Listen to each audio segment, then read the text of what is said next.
Bueno, vamos a desempacar esto. Imaginemos la idea de proteger una frontera nacional. Lo primero que viene a la mente de cualquier persona es algo gigante y superfísico, ¿verdad? Claro, un muro enorme de concreto o algo por el estilo. Exacto. Kilómetros de vallas, alambre de púas, garitas de seguridad, guardias armados revisando maleteros de autos.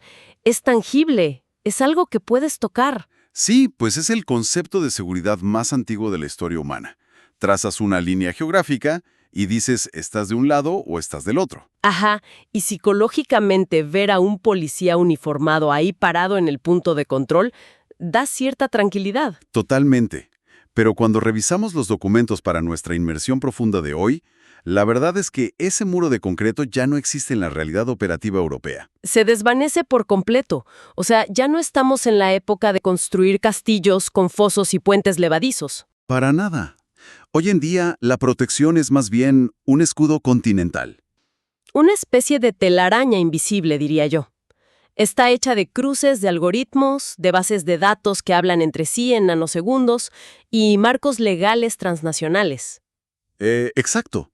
La frontera moderna ya no está alojada en una aduana física. Está viviendo dentro de servidores silenciosos.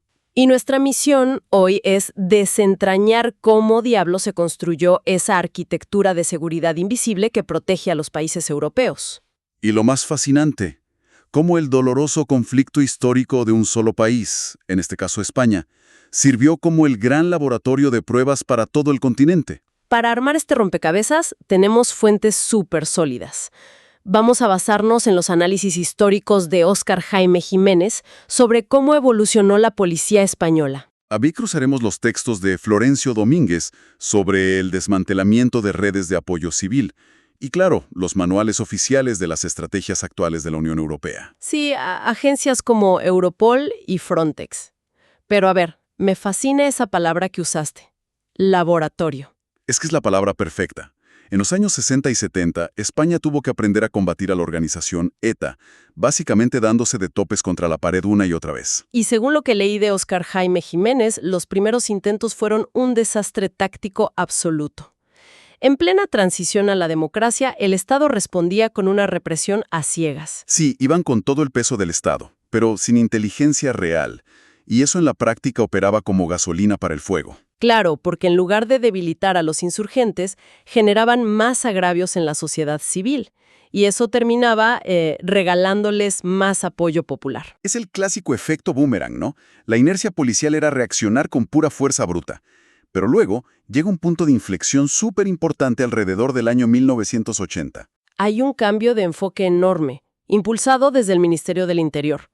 Las autoridades se dan cuenta de que atrapar al tipo que aprieta el gatillo no sirve de mucho a largo plazo. Pues no, si no desmantelas al equipo que le consiguió el arma y le dijo a quién disparar. Empezaron a priorizar la captura de los comandos de información. Y ahí es donde entra un concepto que me voló la cabeza al leer las fuentes. El índice ponderado de eficacia policial antiterrorista. Un nombre burocrático larguísimo, pero una métrica fundamental. Básicamente era una forma de medir si la policía estaba dando palos de ciego o golpes quirúrgicos. Medía la cantidad de detenidos frente a cuántos de ellos realmente terminaban procesados con pruebas sólidas ante un juez. Y si revisamos los datos históricos que presenta Jiménez, hay un error estratégico tremendo en las políticas, entre el año 94 y el 96. Ah, ¿sí? La decisión del ministro Bello. Exacto. El ministro decide separar completamente los departamentos de inteligencia de los departamentos operativos. Unos buscaban información por su lado y otros hacían arrestos por el suyo. Una desconexión total. O sea, yo leía eso y pensaba que es como intentar achicar el agua de un barco que se está hundiendo usando un vasito de plástico. Y sin molestarte en buscar dónde está el agujero del casco para taparlo. Exactamente. Te vas a agotar operativamente y el barco se va a hundir de todas formas. Mandar agentes a la calle sin una inteligencia centralizada es inútil. Y los números lo demostraron empíricamente. Ese índice de eficacia se desplomó en esos 2 años. Había muchísimo esfuerzo policial, pero la mano derecha no tenía idea de lo que había descubierto la mano izquierda. Menos mal que en el 96 volvieron a unificar esos departamentos. Y la eficacia, ¡pum!, se disparó drásticamente de nuevo. Lo interesante aquí es cómo esos datos también revelan el impacto de mantener la presión constante en el tiempo. Hay un momento clave, que es la tregua de 1999. Una tregua que, según los textos, la organización usó para intentar respirar un poco y reclutar más gente. Así es, intentaron reponer fuerzas. Pero cuando rompieron la tregua, el perfil de los detenidos había cambiado por completo.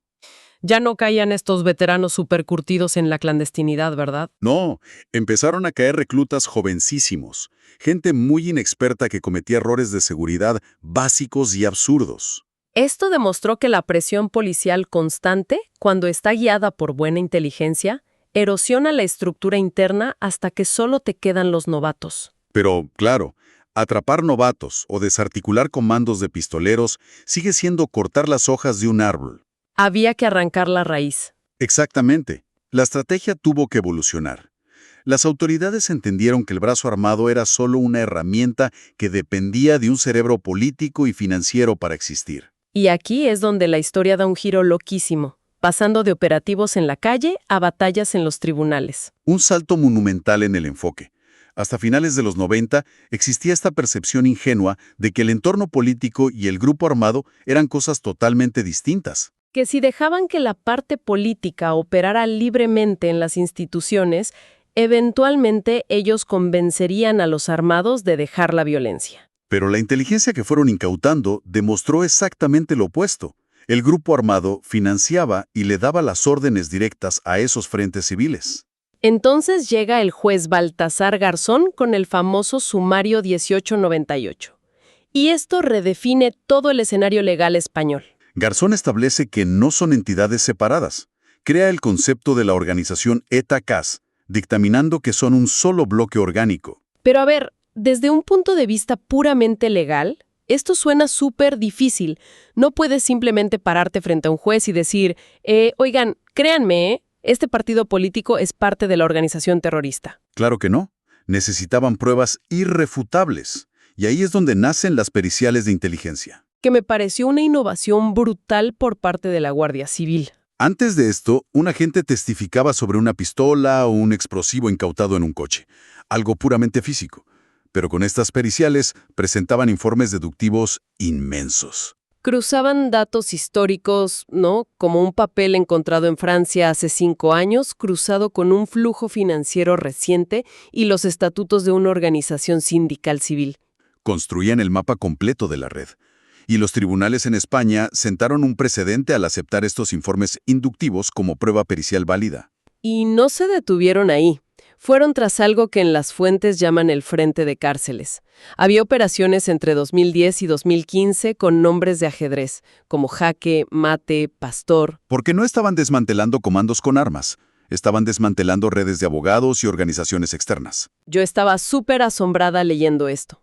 Un abogado entraba a la sala de visitas de una prisión de máxima seguridad, no para discutir un amparo legal, sino para llevar directrices estrictas de la cúpula. Su función real era asegurar una disciplina de hierro, que ningún preso se arrepintiera públicamente, que nadie pidiera beneficios penitenciarios por su cuenta.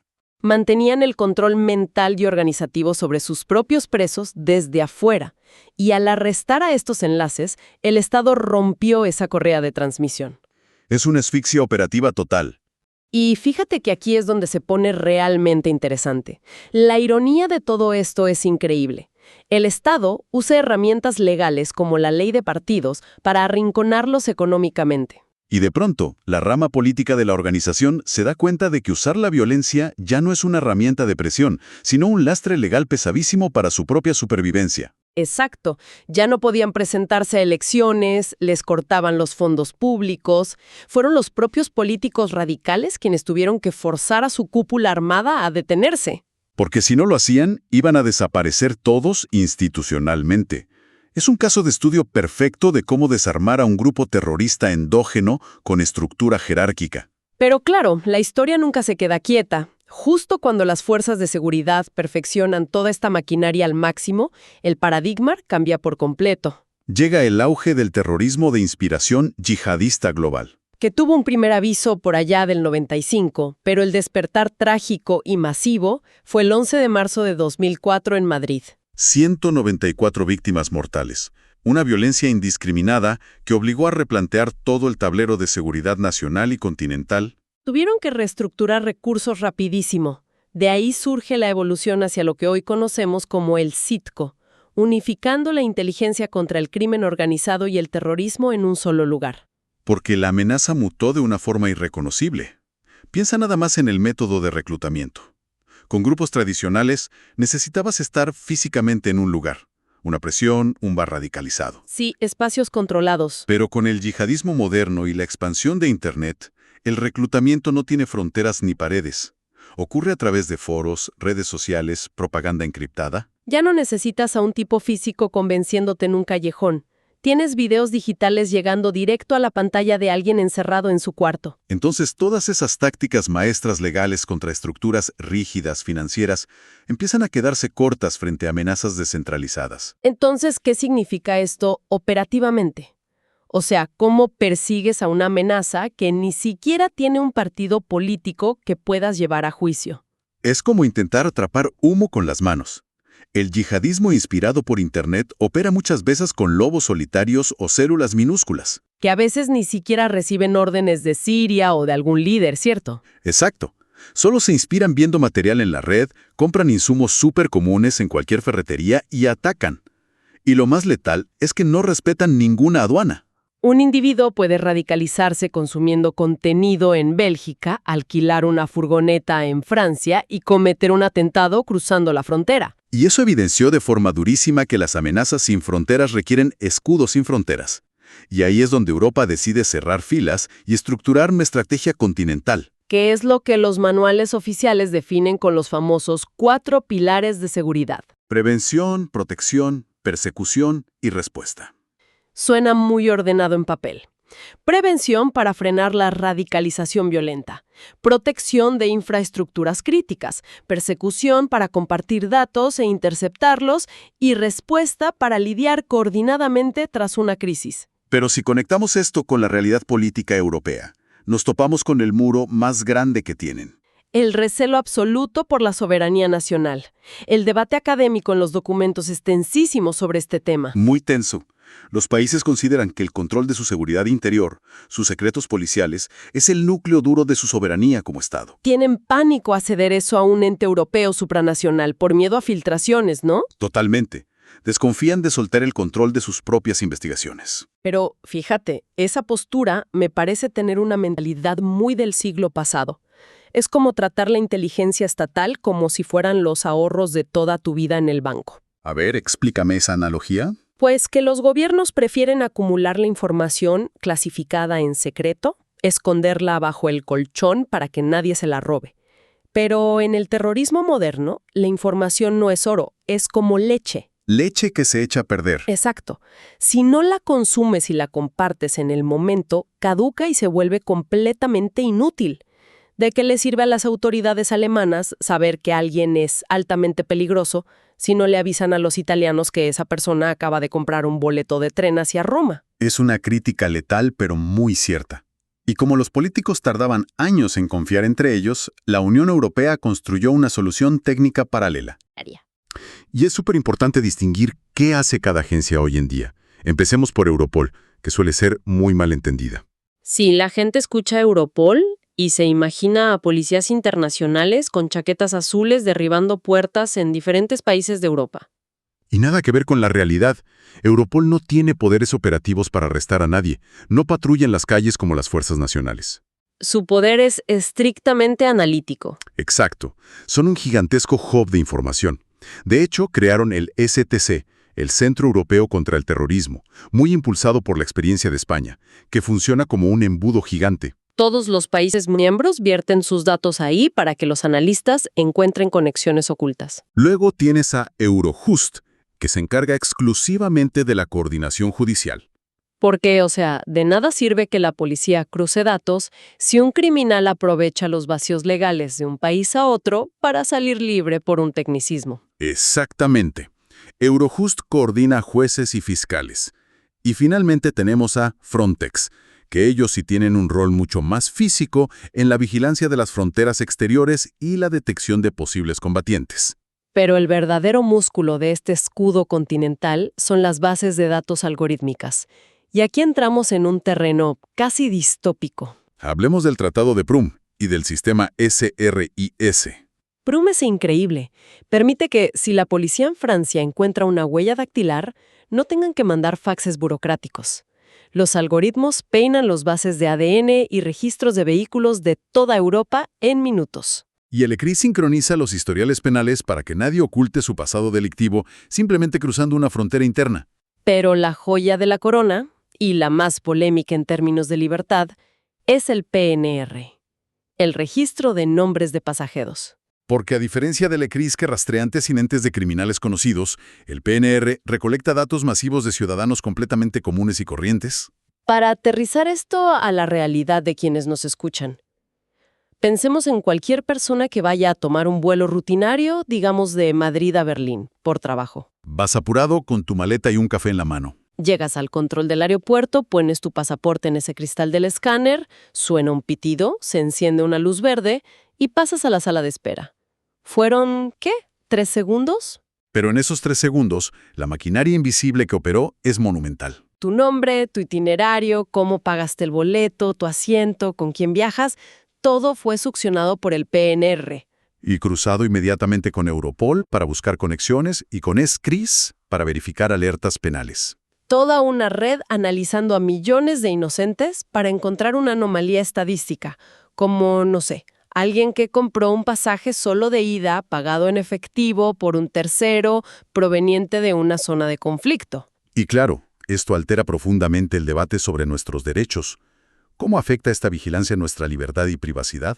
Es una tensión constante. Totalmente. Los ciudadanos europeos ceden voluntariamente un pedazo enorme de su privacidad diaria a cambio de la promesa gubernamental de que el viaje será seguro. Y hay otro rastro invisible que estas agencias persiguen, además de los pasajeros: las finanzas oscuras. El Plan de Acción Europeo para rastrear la financiación, que los textos nos dicen que es un dolor de cabeza 1000 veces peor que rastrear el lavado de dinero del narcotráfico. ¿Por qué? Si al final del día el dinero es dinero. Porque cometer el acto violento en sí es absurdamente barato hoy en día. Alquilar un vehículo, comprar armas blancas, cuesta unos cientos de euros. Eso pasa totalmente por debajo del radar de cualquier banco. Claro, no levanta las banderas rojas de una transferencia millonaria. Lo que el sistema intenta interceptar no es el costo del ataque, sino el dinero para sostener la infraestructura en la sombra. Mantener los servidores web de propaganda, sostener pisos francos, eso sí requiere un flujo constante que intentan camuflar en negocios legales. Y cortar ese flujo es quitarles el oxígeno, justo como se hizo con el entorno de ETA. Y bueno, haciendo un gran resumen ejecutivo de todo este recorrido, hemos visto cómo las dolorosas lecciones históricas de España enseñaron que la pura fuerza policial es inútil sin una red de inteligencia. Vimos la genialidad de asfixiar los entornos políticos y financieros usando los tribunales. Y cómo la amenaza yihadista moderna, potenciada por Internet, forzó a toda Europa a tragar su orgullo soberano y crear esta telaraña invisible de agencias. Europol, Frontex y bases predictivas como el PNR que filtran silenciosamente nuestros desplazamientos. Un salto evolutivo gigante. Pero esto me deja pensando mucho en el futuro. Todo este andamiaje está diseñado para las amenazas que ya conocemos. Y eso plantea una pregunta crucial para cerrar nuestro análisis a fondo de hoy. Ahí te va, a ver.